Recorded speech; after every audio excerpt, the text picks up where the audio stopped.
kasalanan ko'y iyong pawir, ayon din sa iyong pag-ibig sa akin. Sa ngalan ng Ama at ng Anak at ng Espiritu Santo, Amen. sumainyo ang Panginoon At sumaiyo rin. upang tayo maging marapat sa banal na pagdiriwang na ito. Halina't magsisimulan tayo para sa ating mga kasalanan at pagkukulang. Tayo pong lahat, inaamin ko sa makapangyarihang Diyos at sa inyo mga kapatid, na lubha akong nagkasala sa isip, sa salita at sa gawa, at sa aking pagkukulang. Kaya sinasamo ko sa mahal na Birheng Maria, sa lahat ng mga anghel at mga banal, at sa inyo mga kapatid, na ako'y panalangin sa Panginoong ating Diyos. Kaawaan tayo ng mapagmahal na Diyos, patawarin sa ating mga sala, at patnubayan hanggang sa buhay na walang hanggan. Amen. Panginoon, kaawaan mo kami. Panginoon, kaawaan mo kami. Kristo, kaawaan mo kami. Kristo, kaawaan mo kami. Panginoon, kaawaan mo kami. Panginoon, kaawaan mo kami. Yumuko tayo, maaaring ibulong sa Panginoon ang ating intensyon.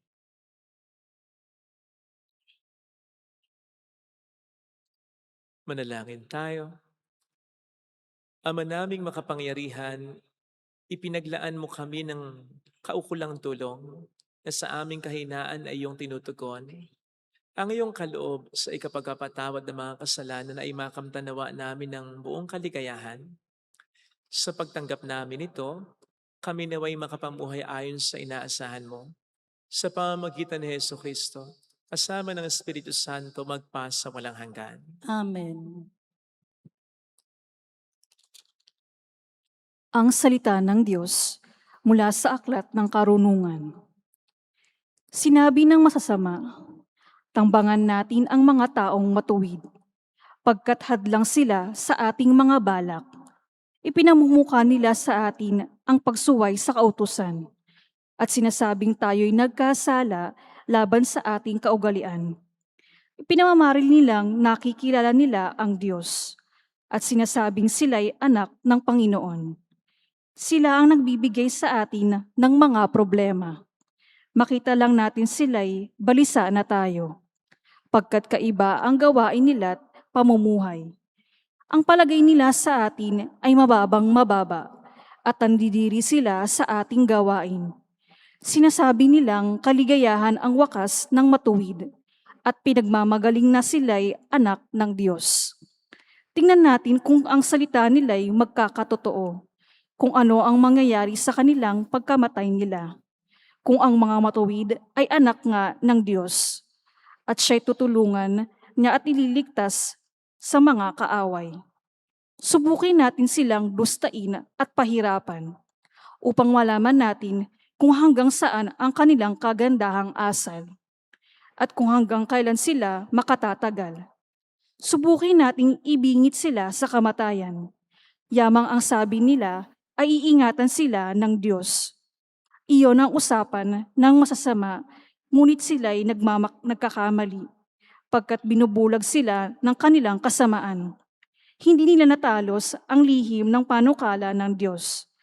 Hindi sila umasa sa gantimpala ng kabanalan. Hindi naisip ang magandang wakas ng malinis na pamumuhay. Ang salita ng Diyos. Salamat sa Diyos. Sa Diyos hindi mabibigo ang mga nagsisipayo. Sa Diyos hindi mabibigo ang mga nasisipayo. Nililipol ng Diyos yaong masasama hanggang sa mapawi sa isip ng madla. Agad dinirining daing ng matuwid, iniligtas sila sa mga panganib. Sa Diyos hindi mabibigo ang mga nasisipayo. Tumutulong siya sa nagsisipayo. Ang walang pag-asa'y hindi binibigo. Ang mga taong matuwid, masulinin man, sa tulong ng poon, agad maiibsan. Sa Diyos hindi mabibigo ang mga nasisipayo. Kukupkupin siya ng lubos-lubusan, kahit isang butoy hindi magagalaw. Ang mga lingkod niya'y kanyang ililigtas, sa nagpakupkop siya'y mag-iingat. Sa Diyos hindi mabibigo ang mga nasisiphayo.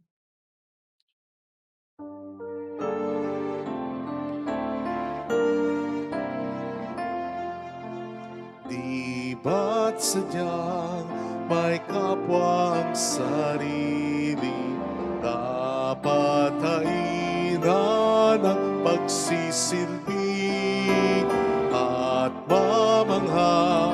Ligaya'y tatalisay pag sa kapwa buhay mo ay naalay. Bawat galing gamitin sa paglingap, laging damhin kung may naghihirap. At tandaan, ganyang pagmamahalan, unang-unang atas ng kapanalan. Sumainyo ang Panginoon. At sumaiyo rin. Ang mabuting balita ng Panginoon ayon kay San Juan. Papuri sa iyo, Panginoon. Noong panahong iyon, nilibot ni Jesus ang Galilea. Iniwasan niya ang Judea sapagkat ibig siyang patayin ng mga Hudyo roon. Nalalapit na ang pista ng mga tolda, isang pista ng mga Hudyo. Pagkaalis ng kanyang mga kapatid, si Jesus may pumunta rin sa pista, ngunit hindi hayagan. Sinabi ng ilang taga-Jerusalem, hindi ba ito ang taong gusto nilang patayin? Hayan, lantaran siyang nagsasalita. Ngunit wala silang sinasabi laban sa kanya. Baka naman nakilala ng mga pinuno na siya na nga ang Mesiyas. Walang makakaalam kung saan magmumula ang Mesiyas pagparito niya. Ngunit alam naman natin kung saan nagmula ang taong ito. Kaya't nang nasa templo si Jesus at nagtuturo, malakas niyang sinabi, "Ako ba'y nakikilala ninyo? Alam ba ninyo kung saan ako nagmula? Hindi ako naparito sa ganang akin lamang ang totoo ang siyang nagsugo sa akin, ngunit hindi niyo siya nakikilala. Nakikilala ko siya sapagkat ako'y mula sa kanya at siyang nagsugo sa akin." Tinangka nilang dakpin siya, ngunit walang nangahas sapagkat hindi pa niya oras. Mga kapatid, ang mabuting balita ng Panginoon. Pinupuri ka namin, Panginoong Hesukristo. Welcome sa Our Lady of Lasal at Quasay Parish, kung saan ayos lang pong umiyak at samahan tayo ng mahal na ina sa pag-iyak at sa pagdarasal upang maging maayos ang lahat. Broken-hearted ka ba? Pinaasa ka ba? Niloko ka ba? Sinaktan ka ba? Pero teka, hindi lamang po ito tungkol sa relasyon. Ito rin ay po pwedeng patungkol sa mga hindi natin gusto at inaasahang sitwasyon, katulad ng pagkakasakit, pagkalugi sa negosyo, pagkawala ng trabaho, pagkaroon ng problema sa pamilya, etc. Sapagkat nakaka-break din po ng heart yan. Kailan ba yon? Kahapon lang. Mainit ang panahon. Gabi pa naman. Narinig ko may nagkomento, may nagtanong, mainit na no? Akala ko pa naman magtatagal yung malamig na panahon. Muntik na akong sumagot na, ganun talaga kapag sobrang cold na, papatapos na. Diba? Ganun pag sa jowa mo. Kapag ang jowa mo ay sobrang cold na sa'yo, ibig sabihin nun patapos na ang relasyon ninyo. Hindi ko lang talaga sinabi. Kasi baka makabreak ako ng heart. Alangan namang coldness ng panahon ng pinag-uusapan, mapupunta sa coldness ng relasyon. Joke lang.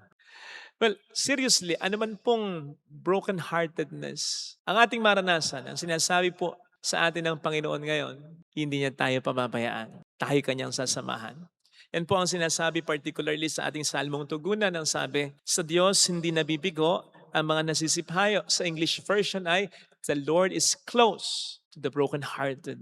The Lord is, ibig sabihin, present now, today. Hindi siya close sa mga broken-hearted bukas sa makalawa o sa mga susunod pang panahon. Ngayon, sapagkat ngayon mo, kailangan ng tulong. And He is close sa iyo. Ibig sabihin, near you, kaisa mo. Hindi siya nasa langit lang, pinagmamasdan ka habang ikay nahihirapan. Or the most, hindi kanya pinatutulungan sa mga anghel niya lang. No, sinasamahan ka niya, kaya makakaasa ka, tutulungan ka rin niya. Sapagkat yun naman ang sabi niya, I am with you until the end of time. Hindi niya pinangako na hindi tayo makararanas sa mga problema, na hindi tayo makakaranas ng pagkadurog ng puso. Hindi niya sinabing hindi tayo iiyak. Hindi niya yung pinangako sa atin. Ang pinangako niya, tayo'y kanyang sasamahan at hindi passive na pagsama yan. Hindi passive na presence yan.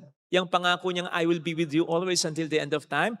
O yung sinasabi sa ating salmo na, the Lord is close to the brokenhearted, the Lord is near to the brokenhearted. Hindi passive presence yan, active presence yan. Which means, hindi lang niya tayo sasamahan, tayo ay kanyang tutulungan. And so, we will not suffer alone. We will not grieve alone. We will not be alone in finding or in looking for solutions. Kasama natin ang ating Panginoon. Yan ang dahilan kung bakit sabi dati ng isang pari nung ako'y seminarista, alam ninyo, hindi ko alam kung paano ko i-exit sa mundong ito, kung paano ako kukunin ng Panginoon dito, kung malalason ako, kung maaksidente ako, kung magkakasakit ako ng malubha, kung mapapatay ako or either directly or because of a case of mistaken identity, something like that. Basta sabi niya, hindi ko alam kung paano ko kukunin ng Diyos sa mundong ito, kung paano ko e-exit sa mundong ito. Pero, I don't care. Lahat pwede. Bring it on. Sapagkat I have this assurance na kasama ko ang Panginoon. Yun. Tama nga naman. Ano man ang ating mga problemang maranasan, basta ang mahalaga, kasama natin ang Diyos yan. Active presence. Diba sabi ng Panginoon, He is our ever-present help in times of trouble. Ever-present. Laging nandiyan upang tayo tulungan. Yan din ang mga sinasabi ko, halimbawa ngayon sa mga natatakot na baka magkaroon na daw ng World War. Sapagkat totoo nga namang kahit konting miscalculation lang, pwedeng ito'y humantong sa all-out na digmaan. At pwedeng yun, handang katapusan. Kaya yung mga iba naghahanda. Alam nyo bang may mga nag-withdraw sa bangko para daw kapag nagkagera, may pera man lang sila. Sa ibang bansa, yung mga mayaman, nagpapagawa ng bunker yung tirahan sa ilalim ng lupa with enough supply of food and drinks na magtatagal kahit 1 taon o kahit higit pa sa 1 taon.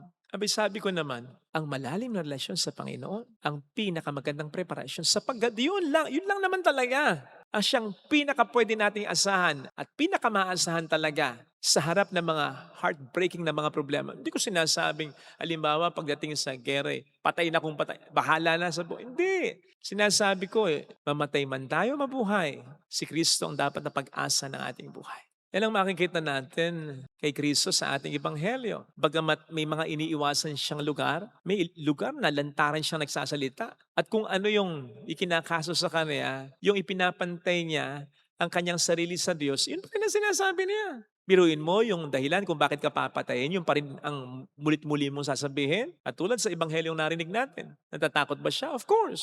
Pero hindi siya pinangingibabawan ng takot niya. Pinangingibabawan siya ng katotohanan ang Diyos ay kanyang kasama. Hindi siya nag-iisa. Kaya ang sabi dito, sa akala ba ninyo ako naparito sa ganang akin lang? In other words, sa akala ba ninyo ako'y nag-iisa? May kasama ako, ang ama ko. Ganon din po sana tayo sa harap ng mga matinding problema. Kung broken-hearted ka ngayon, kung madurog ang puso natin pagdating ng panahon, lagi po nating tatandaan ang katotohanan ng sinasabi sa ating mga pagbasa ngayon. Alam naman po natin pare-pareho na kapag tayo broken-hearted, lugmok na lugmok, lungkot na lungkot, 3 salita ang siyang makapagpapakalma ng ating loob. Sa English, you're not alone. Sa Tagalog, hindi ka nag-iisa. Lalong-lalo na kung ang magsasabi sa atin ay totohanin yan talaga. Yung hindi tayo iiwan. O iwan naman tayo, may tinetext tayo, tinatawagan tayo, okay ka lang. Yung talagang aasistihan tayo, malaking bagay yan, nakapagpapakalma ng loob yan, yung maramdaman mong mayroong kang kasama. Tandaan po natin, sinabi na ng Panginoon sa atin yan at pinanindigan niya sa atin at paninindigan niya pa niya para sa atin. Hindi niya tayo pababayaan. Ito sana ang magpakalma ng ating kalooban sa harap ng mga nakakadurog na puso ng mga karanasan. Amen. Lagay natin ang ating kanang kamay sa tapat ng ating puso.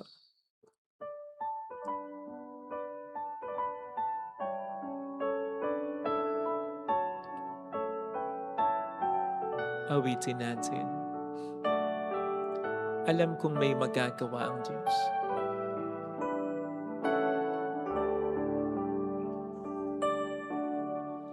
Alam kong may magagawa ang Diyos.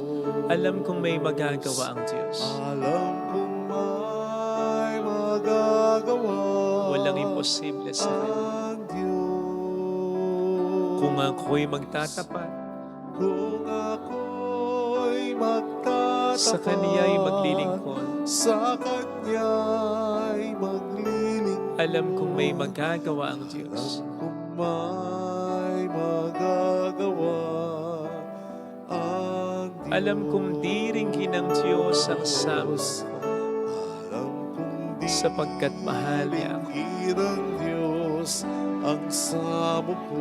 Alam kong diringgin ng Diyos ang samo ko, Alam kong diringgin ng Diyos sapagkat alam niya ang samo ko. ang kalalagayan.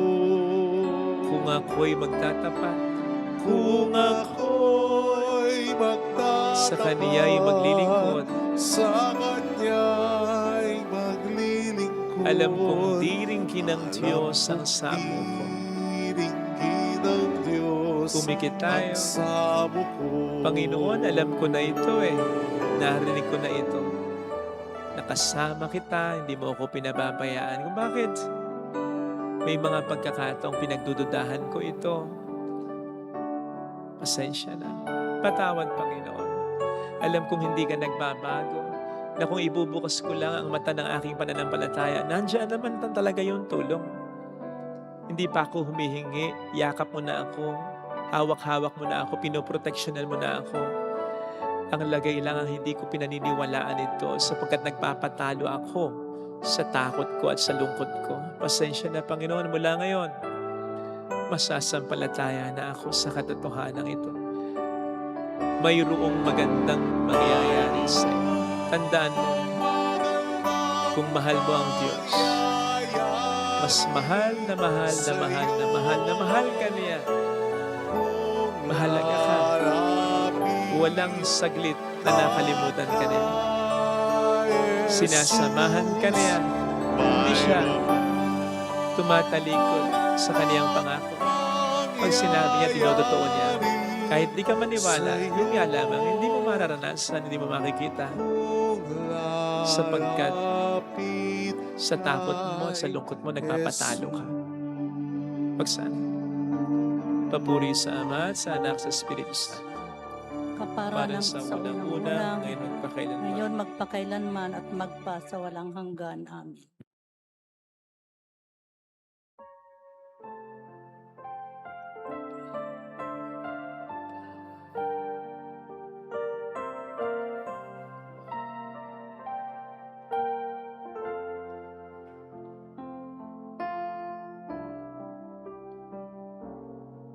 Sa'yo, Ama, aming handog ang tinapay at alak na ito, handog ng iyong bayang sumasamo, humihingi ng patawad mo.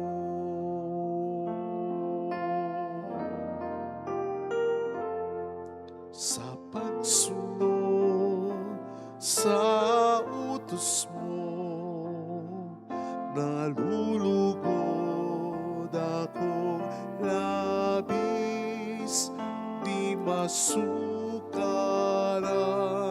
galak ko, pagkat aking inibig. Sa'yo, Ama, aming handog ang tinapay at alak na ito, handog ng iyong bayan sumasamo, humihingi ng patawad mo.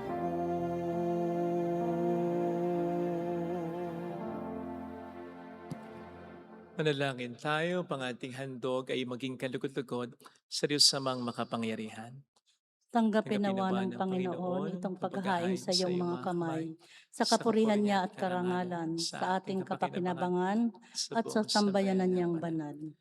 Ama naming lumikha, ang paghahain ito sa ikapagkapatawad ng mga kasalanan ay siya nawang magpaging dapat na kami maging lalong dalisay sa pagharap sa iyo. Sa pamamagitan ni Jesucristo, kasama ng Espiritu Santo magpasa walang hanggan. Amen. Sumainyo ang Panginoon. At sumaiyo rin. Itaas sa Diyos ang inyong puso at diwa. Itinaas na namin sa Panginoon. Pasalamatan ng Panginoong ating Diyos. Marapat na siya ay pasalamatan. Ama naming makapangyarihan, tunay ngang marapat na ikaw ay pasalamatan sa pamamagitan ni Hesukristo na aming Panginoon. Sa aming kusang pagtitiis ng hirap, tinutulungan mong aming maitumpak ang kinamihas ng pagsalungat sa pananagutang iyong iniatas. Sa aming pagtulad sa anak mong mahal na nagpakasakit para sa tanan, ang pag-isikap namin iyong kinalulugdan at ang pagpapakabuti namin iyong ikinararangal. Kaya kaisa ng mga anghel na nagsisiawit ng papuri sa iyo ng walang humpay sa kalangitan, kami nagbubunyi sa iyong kadakilaan. Santo, Santo, Santo, Panginoong Diyos ng mga hukbo, napupuno ang langit at lupa ng kadakilaan mo. Hosana sa kaitaasan. Pinagpala ang naparirito sa ngalan ng Panginoon. Hosana sa kaitaasan. Ama naming banal, ikaw ang bukal ng tanang kabanalan, kaya sa pamamagitan ng iyong Espiritu, gawin mong banal ang mga kaloob na ito upang para sa amin ay maging katawan at dugo ng aming Panginoong Hesukristo. Bago niya pinagtiis ang kusang loob na maging handog, kinawakan niya ang tinapay, pinasalamatan ka niya, pinagati-hati niya iyon. Iniabot sa kaniyang mga alagad at sinabi, tanggapin ninyong lahat ito at kanin. Ito ang aking katawan na iahandog para sa inyo.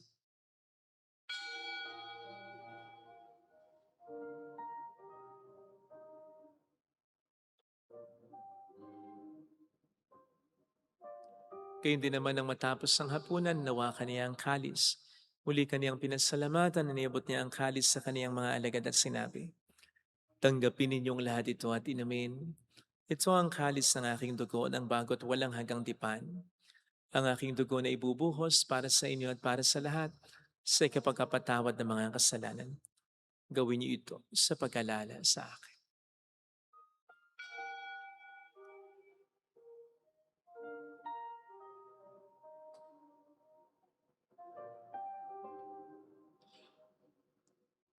Ang misteryo ng ating pananampalataya. Si Kristo'y Kristo'y namatay, namatay, si Kristo'y nabuhay, si si Kristo'y babalik sa wakas ng panahon. panahon. Ama, ginagawa namin ngayon ang pag-alaala sa pagkamatay at muling pagkabuhay ng iyong anak. Kaya inialay namin sa iyong tinapay ng buhay at ang kalis ng kaligtasan. Kami nagpapasalamat dahil kami iyong minarapat at tumayo sa harap mo para maglingkod sa iyo. Sinasamo namin kami na magsasalo sa katawan at dugo ni Kristo ay mabuklod sa pagkakaisa sa pamamagitan ng Espiritu Santo. Ama, lingapin mo ang iyong simbang laganap sa buong daigdig. Puspusin mo kami sa pag-ibig. Kaysa nilayo na aming Papa, ni Janis na aming Obispo at ng Tanang Kaparian. Alalahanin mo ang mga kapatid naming nahimlay na may pag-asang sila'y muling mabubuhay, lalo ng aming mga ipagdarasal. Saglit nating ipagdasal ang ating mga kakilalang yumaw. Kaawaan mo sila at patuloyin sa iyong kaliwanagan. Kaawaan mo at pagkintapatin kaming lahat na makasalo sa iyong buhay na walang wakas. Kaysa ang mahal na birhen ng Lasalet, ang ina ng Diyos, isanuse ang kabiyak ng kanyang puso, lahat ng mga banal na namuhay dito sa daigdig ng kalugod-lugod sa iyo, may pagdiwang naman namin ang pag-upuri sa ikararangal mo sa pamamagitan ng iyong anak na aming Panginoong Hesukristo. Sa pamagitan ni Kristo, kasama niya at sa Kanya, ang lahat ng parangal, papuri ay sa iyo, Diyos amang makapangyarihan, kasama ng Espiritu Santo, magpasawalang hanggan.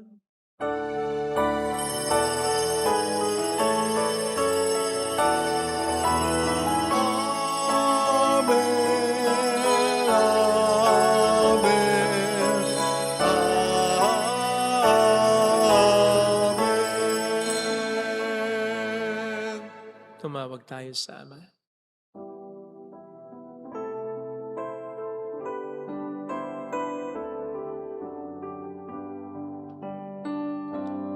Ama namin, sumasalangit ka, sambahin ang ngalan mo, mapasa amin ang kaharian mo.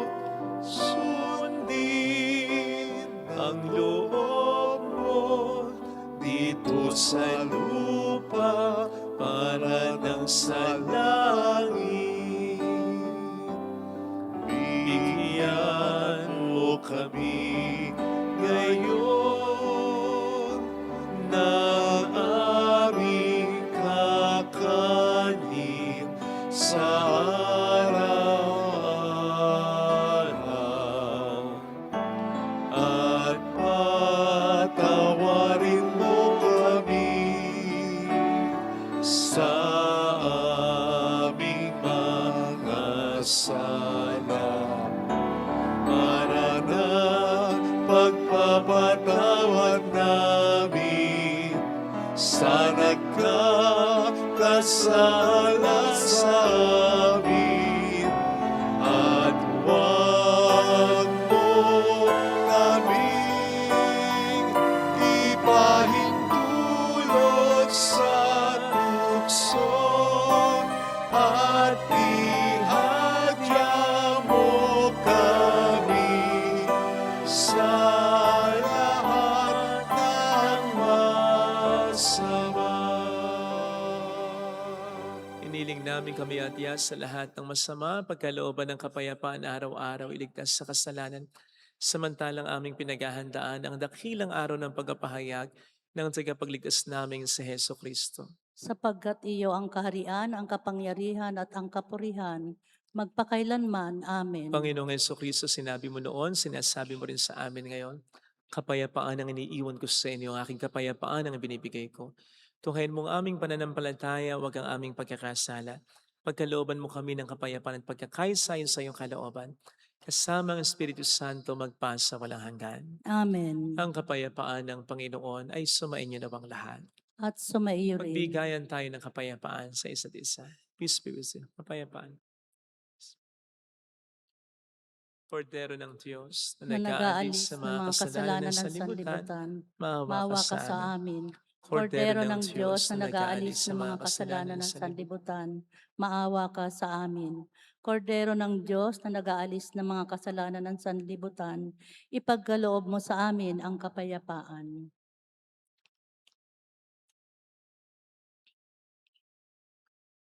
Narito sa harap natin ng Panginoon ang ating buhay at kaligtasan. Mapalad tayong inaalihan.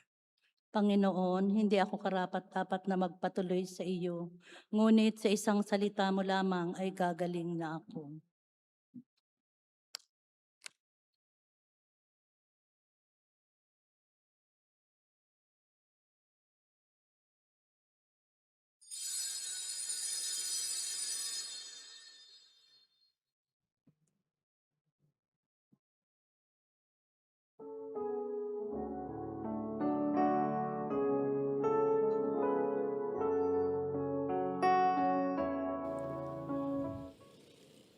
Panalangin para sa espiritual na pakikinabang.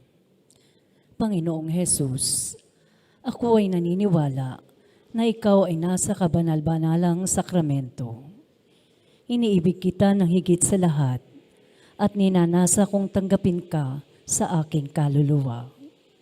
Sapagkat sa mga sandaling ito, hindi kita matatanggap sa sakramento. Tumuloy ka sa espiritu sa aking puso. Niyayakap kita na parabang naririto ka na. Inaalay ko ng buong buo ang aking sarili sa iyo. Huwag mong hayaang mawalay ako sa iyo. Amen.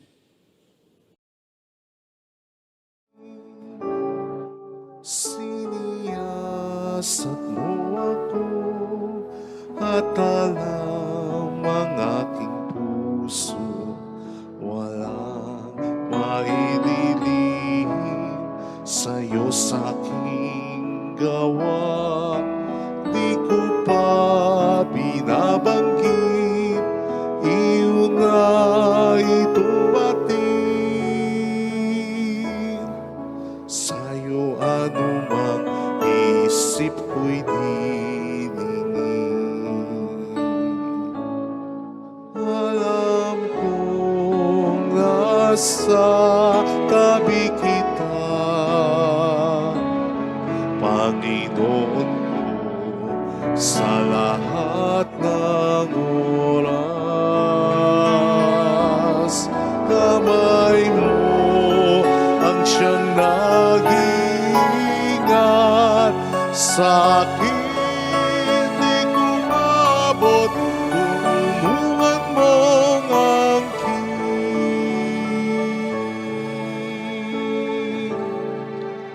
Diyos, ako ay sinasating alamin ang damdamin. Ako'y iyong subukin upang puso'y malaan. Kung ito'y hindi tapat, mamumulat kong ganap. Ihatid ako, ihatid ako, ihatid ako sa buhay mong wagas.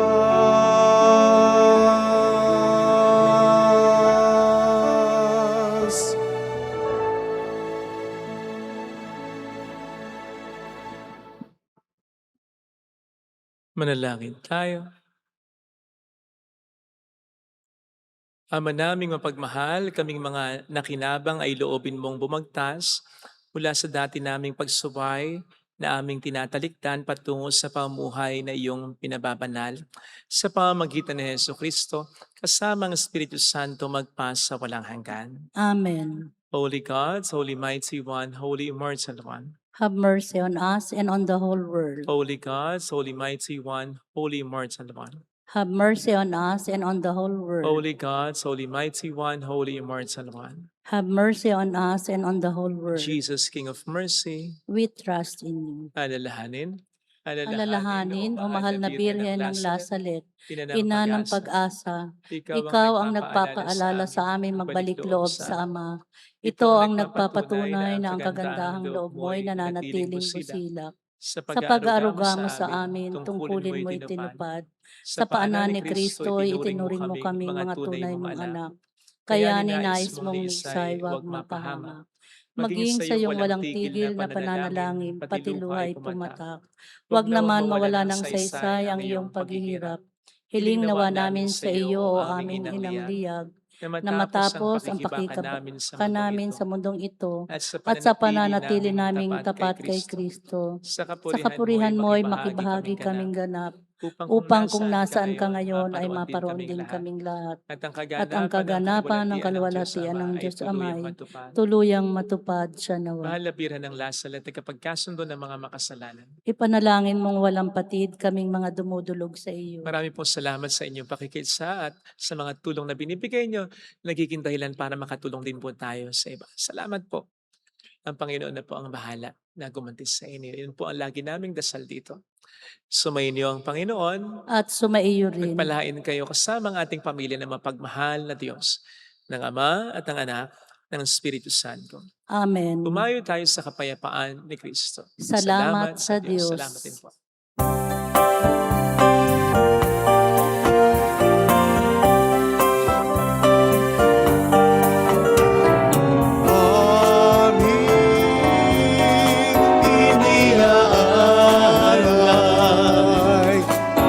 Pag-ibig na walang kapantay.